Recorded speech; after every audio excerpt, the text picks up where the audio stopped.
அனைவருக்கும் வணக்கம். இயக்குனர் அலுவலகம், மாநில வேளாண்மை விரிவாக்க மேலாண்மை நிலையம், குடுமியான்மலையின் தினம் ஒரு வேளாண் தொழில்நுட்ப செய்தி.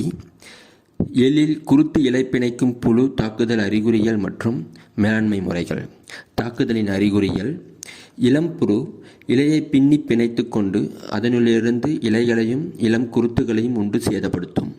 வளர்ச்சியடைந்த புழு மொக்கு மற்றும் காய்களை தொலைத்து சென்று உண்டு சேதப்படுத்தும். பூச்சியின் விவரம்: புழு இளம் பச்சை நிறத்தில் இருக்கும். தலை கருமையாகவும் உடலின் மேற்பரப்பில் வெண்மை நிற ரோமங்கள் காணப்படும். அந்துப்பூச்சி மிகவும் சிறியதாகவும் இளம் சிகப்பு கலந்த மஞ்சள் நிறத்தில் இருக்கும்.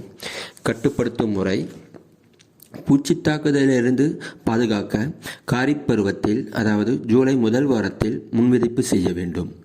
பச்சைப்பயிறு, கம்பு மற்றும் நிலக்கடலையை ஊடுபயிராக விதைக்க வேண்டும். பின்வரும் ஏதேனும் ஒன்றை தெளித்தும் கட்டுப்படுத்தலாம். வேப்பங்கொட்டை பருப்புச்சாறு 5% கரைசல் அல்லது வேப்ப எண்ணெய் 2% கரைசல் என்ற அளவில் 15 நாட்கள் இடைவெளியில் 2 முறை தெளிக்க வேண்டும்.